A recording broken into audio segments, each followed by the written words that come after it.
Tai haikavai mano pabaisikui, su jumis Retan. Ir iškart noriu atsiprašyti, kad nekėliau ilgai video, tiesiog aš visas šitą savaitę sergu ir galiu filmuoti tik tada, kada jaučiuosi geriau. Tai va. Aš norėčiau nufilmuoti video, kaip atskirti tikrą LPS nuo kinietiško netikro. Savo grupėje Retan Team labai daug pastebėjau žmonių, kurie nemoka skirti tikrų nuo netikrų ir nori pirkti, tarkim, netikrus, o būna brangios kainos, o ten netikras LPS ir neapsimoka iš vis ir tai tiesiog yra apgavystė. Pradėkim. Pirma, aš norėčiau pasakyti apie tai, kad yra nekokybiški fejkai tai yra netikri LPS, ir kokybiški. Nekokybiški yra LPS, kurie tiesiog atrodo žiauriai baisiai. Jeigu turėsiu, va čia nuotrauką įdėsiu.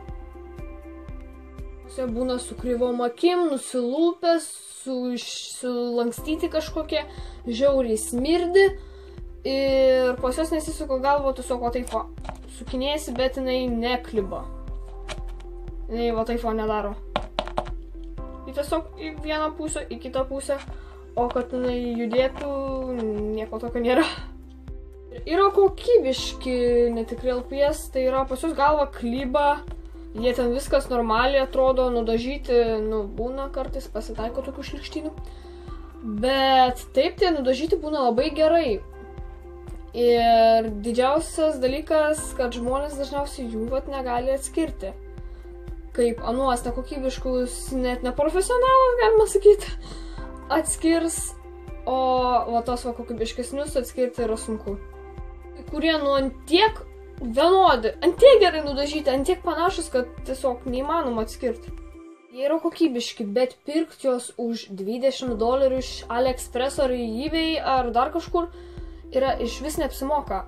Jeigu jie kainuoja pigiai, tai gerai, pirkit, galit kostiumą normalų iš jų pasidaryti, nudažyti, ką žinau, arba tiesiog priprasit po to prie jo laikinai ir jums nebebus šlykštus. Tiesą sakant, mane tikrai gazdina, jūs tik pažiūrėkite tai. Mielas veidelis, ane? Gyva, pirma, nuo ko galima jas atskirti nuo tikrų, tai kreiva galva. Tai šiame atveju kūnas iš vis nieko neduoda, jis yra toks pat. Bet galva dažniausiai būna, tiesiog šlykšti.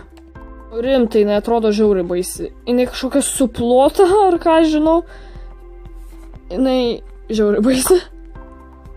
Atkreipkite dėmesį akis, jos dažniausiai būna žymiai kitokios negu ant originalo. Būtent tos va baltos dalies ant akies būna daugiau negu reikia. Kai ant originalo jos visai mažai, o ant feiko jinai gali eiti net iki šito lygio.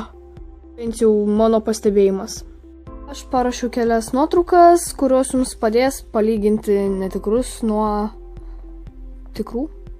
Taigi video nesibaigė, o aš jau su jumis atsisveikinu, tai jo linksmo nuotraukų žiūrėjimo. Čiau.